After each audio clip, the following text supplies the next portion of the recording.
करवा चौथ भारत में महिलाओं द्वारा पालन की जाने वाली हिंदू धर्म की एक रीत। करवा चौथ हिंदुओं का एक प्रमुख त्योहार है। यह भारत के जम्मू, बिहार, हिमाचल प्रदेश, पंजाब, उत्तर प्रदेश, हरियाणा, मध्य प्रदेश और राजस्थान में मनाया जाने वाला पर्व है। यह कार्तिक मास की कृष्ण पक्ष की चतुर्थी को मनाया जाता है। यह पर्व सौभाग्यवती सुहागिन स्त्रियां मनाती हैं। यह व्रत सवेरे सूर्योदय से पहले लगभग 10 बजे से आरंभ होकर रात में चंद्रमा दर्शन के उपरांत संपूर्ण होता है। सामान्य तथ्य करवा चौथ, अन्य नाम। ग्रामीण स्त्रियों से लेकर आधुनिक महिलाओं तक सभी नारियां करवा चौथ का व्रत बड़ी श्रद्धा एवं उत्साह के साथ रखती हैं। शास्त्रों के अनुसार यह व्रत कार्तिक मास के कृष्ण पक्ष की चंद्रोदय व्यापिनी चतुर्थी के दिन करना चाहिए। पति की दीर्घायु एवं अखंड सौभाग्य की प्राप्ति के लिए इस दिन भालचंद्र गणेश जी की अर्चना की जाती है। करवा चौथ में भी संकष्टी गणेश चतुर्थी के जैसे दिन भर उपवास रखकर रात में चंद्रमा को अर्घ्य देने के उपरांत ही भोजन करने का विधान है। वर्तमान समय में करवा चौथ व्रतोत्सव अधिकतर महिलाएं अपने परिवार में प्रचलित प्रथा के अनुसार ही मनाती हैं, लेकिन अधिकतर स्त्रियां निराहार रहकर चंद्रोदय की प्रतीक्षा करती हैं। कार्तिक कृष्ण पक्ष की चतुर्थी को करकचतुर्थी करवा चौथ व्रत करने का विधान है। इस व्रत की विशेषता यह है कि केवल सौभाग्यवती स्त्रियों को ही यह व्रत करने का अधिकार है। स्त्री किसी भी आयु, जाति, वर्ण, संप्रदाय की हो, सबको इस व्रत को करने का अधिकार है। जो सौभाग्यवती सुहागिन स्त्रियां अपने पति की आयु, स्वास्थ्य व सौभाग्य की कामना करती हैं, वे यह व्रत रखती हैं। यह व्रत 12 वर्ष तक अथवा 16 वर्ष तक निरंतर प्रति वर्ष किया जाता है। अवधि पूरी होने के पश्चात इस व्रत का उद्यापन, उपसंहार किया जाता है। जो सुहागिन स्त्रियां आजीवन रखना चाहें वे जीवन भर इस व्रत को कर सकती हैं। इस व्रत के समान सौभाग्यदायक व्रत अन्य कोई दूसरा नहीं है। अतः सुहागिन स्त्रियां अपने सुहाग की रक्षार्थ इस व्रत का सतत पालन करें। भारत देश में वैसे तो चौथ माता जी के कई मंदिर स्थित है, लेकिन सबसे प्राचीन एवं सबसे अधिक ख्याति प्राप्त मंदिर राजस्थान राज्य के सवाई माधोपुर जिले के चौथ का बरवाड़ा गांव में स्थित है।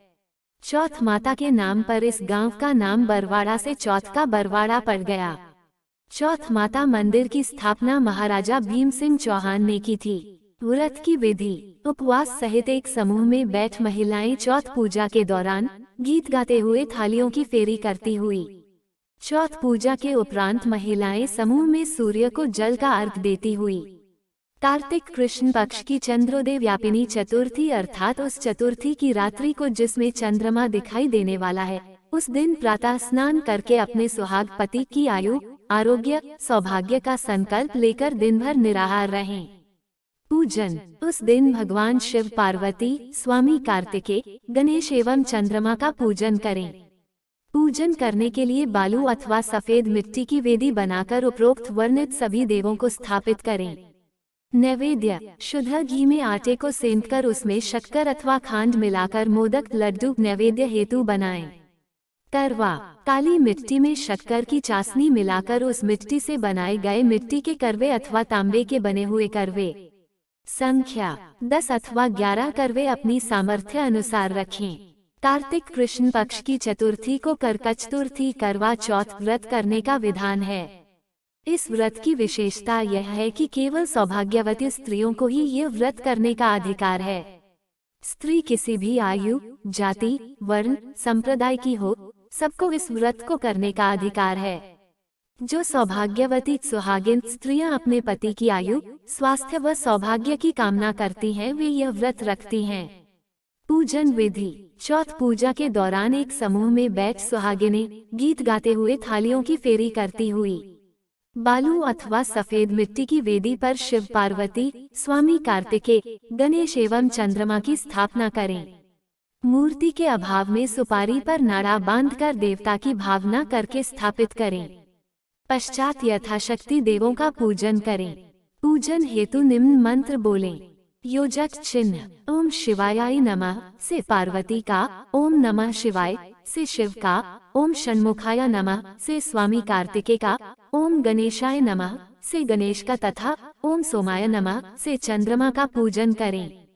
करवों में लड्डू का नैवेद्य रखकर नैवेद्य अर्पित करें। एक लोटा, एक वस्त्र व एक विशेष करवा दक्षिणा के रूप में अर्पित कर पूजन समापन करें। करवा चौथ व्रत की कथा पढ़ें अथवा सुनें। सायंकाल चंद्रमा के उदित हो जाने पर चंद्रमा का पूजन कर अर्घ्य प्रदान करें। इसके पश्चात ब्राह्मण, सुहागिन स्त्रियों व पति के माता पिता को भोजन कराएं। पति की माता अर्थात अपनी सासू जी को उपरोक्त रूप से अर्पित एक लोटा, वस्त्र व विशेष करवा भेंट कर आशीर्वाद लें। यदि वे जीवित न हों तो उनके तुल्य किसी अन्य स्त्री को भेंट करें। इसके पश्चात स्वयं व परिवार के अन्य सदस्य भोजन करें। कथा। प्रथम कथा। बहुत समय पहले की बात है, एक साहूकार के 7 बेटे और उनकी एक बहन करवा थी। सभी 7 भाई अपनी बहन से बहुत प्यार करते थे, यहाँ तक कि वे पहले उसे खाना खिलाते और बाद में स्वयं खाते थे। एक बार उनकी बहन ससुराल से मायके आई हुई थी। शाम को भाई जब अपना व्यापार व्यवसाय बंद कर घर आए तो देखा उनकी बहन बहुत व्याकुल थी। सभी भाई खाना खाने बैठे और अपनी बहन से भी खाने का आग्रह करने लगे, लेकिन बहन ने बताया कि उसका आज करवा चौथ का निर्जल व्रत है और वह खाना सिर्फ चंद्रमा को देखकर उसे अर्घ्य देकर ही खा सकती है। चूंकि चंद्रमा अभी तक नहीं निकला है, इसलिए वह भूख प्यास से व्याकुल हो उठी है। सबसे छोटे भाई को अपनी बहन की हालत देखी नहीं जाती और वह दूर पीपल के पेड़ पर एक दीपक जलाकर चलनी की ओट में रख देता है। दूर से देखने पर वह ऐसा प्रतीत होता है कि जैसे चतुर्थी का चांद उदित हो रहा हो।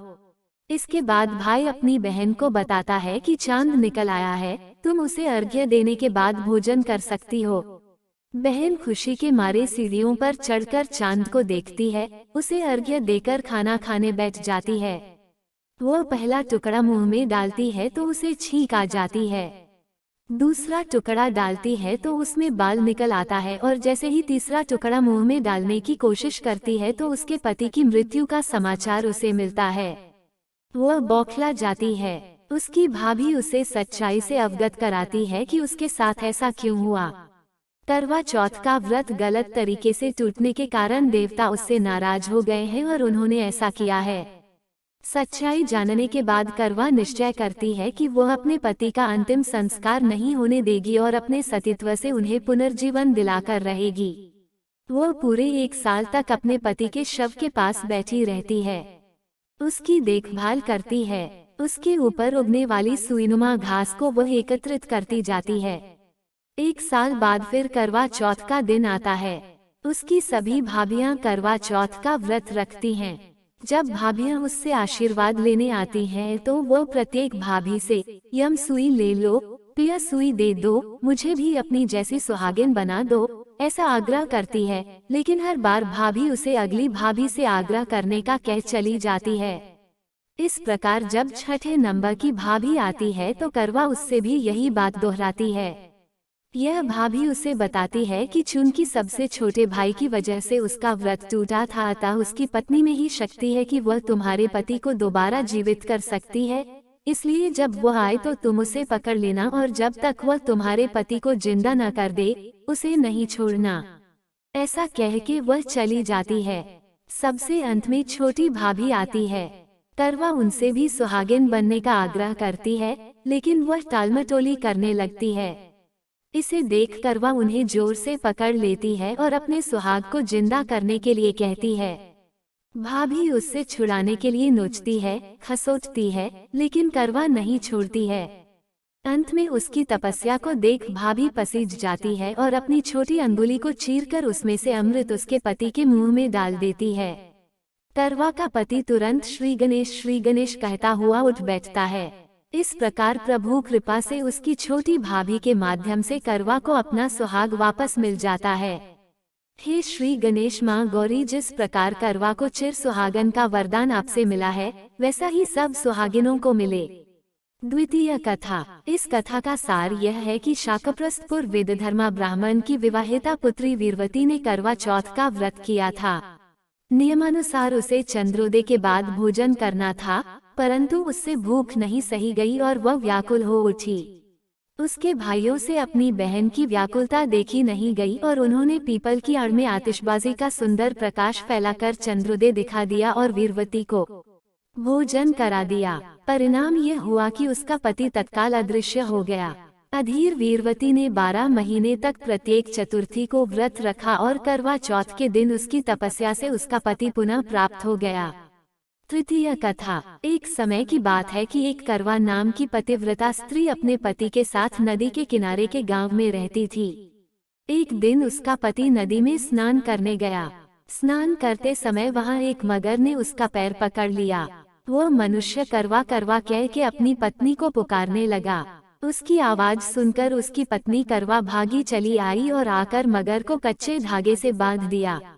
मगर को बांधकर यमराज के यहाँ पहुंची और यमराज से कहने लगी, हे भगवान, मगर ने मेरे पति का पैर पकड़ लिया है। उस मगर को पैर पकड़ने के अपराध में आप अपने बल से नरक में ले जाओ। यमराज बोले, अभी मगर की आयु शेष है, अतः मैं उसे नहीं मार सकता।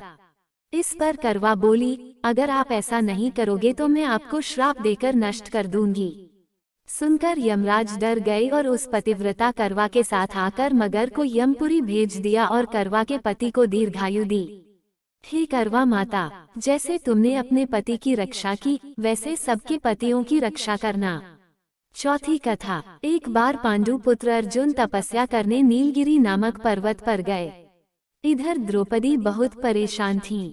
उनकी कोई खबर न मिलने पर उन्होंने कृष्ण भगवान का ध्यान किया और अपनी चिंता व्यक्त की। कृष्ण भगवान ने कहा, बहना, इसी तरह का प्रश्न एक बार माता पार्वती ने शंकर जी से किया था।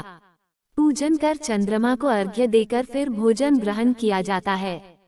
सोने, चांदी या मिट्टी के करवे का आपस में आदान प्रदान किया जाता है, जो आपसी प्रेम भाव को बढ़ाता है। पूजन करने के बाद महिलाएं अपने सास ससुर एवं बड़ों को प्रणाम कर उनका आशीर्वाद लेती हैं। तब शंकर जी ने माता पार्वती को करवा चौथ का व्रत बतलाया। इस व्रत को करने से स्त्रियां अपने सुहाग की रक्षा हर आने वाले संकट से वैसे ही कर सकती हैं जैसे एक ब्राह्मण ने की थी। प्राचीन काल में एक ब्राह्मण था। उसके 4 लड़के एवं एक गुणवती लड़की थी। एक बार लड़की मायके में थी, तब करवा चौथ का व्रत पड़ा। उसने व्रत को विधि पूर्वक किया। पूरे दिन निर्जला रही, कुछ खाया पिया नहीं, पर उसके 4 भाई परेशान थे कि बहन को प्यास लगी होगी, भूख लगी होगी, पर बहन चंद्रोदय के बाद ही जल ग्रहण करेगी। भाइयों से न रहा गया, उन्होंने शाम होते ही बहन को बनावटी चंद्रोदय दिखा दिया। एक भाई पीपल की पेड़ पर छलनी लेकर चढ़ गया और दीपक जलाकर छलनी से रोशनी उत्पन्न कर दी। तभी दूसरे भाई ने नीचे से बहन को आवाज दी, देखो बहन, चंद्रमा निकल आया है, पूजन कर भोजन ग्रहण करो। बहन ने भोजन ग्रहण किया। भोजन ग्रहण करते ही उसके पति की मृत्यु हो गई। अब वो ढकी हो विलाप करने लगी। तभी वहां से रानी इंद्राणी निकल रही थीं। उनसे उसका डख न देखा गया। ब्राह्मण कन्या ने उनके पैर पकड़ लिए और अपने डख का कारण पूछा। तब इंद्राणी ने बताया, तूने बिना चंद्र दर्शन किए करवा चौथ का व्रत तोड़ दिया, इसलिए यह कष्ट मिला। अब तू वर्ष भर की चौथ का व्रत नियम पूर्वक करना तो तेरा पति जीवित हो जाएगा। उसने इंद्राणी के कहे अनुसार चौथ व्रत किया तो पुनः सौभाग्यवती हो गई। इसलिए प्रत्येक स्त्री को अपने पति की दीर्घायु के लिए यह व्रत करना चाहिए। द्रौपदी ने यह व्रत किया और अर्जुन सकुशल मनोवांछित फल प्राप्त कर वापस लौट आए। तभी से हिंदू महिलाएं अपने अखंड सुहाग के लिए करवा चौथ व्रत करती हैं। पति दिवस। आधुनिक काल में करवा चौथ को पति दिवस का भी नाम दिया गया है तथा उस रूप में भी उसे मनाया जाता है।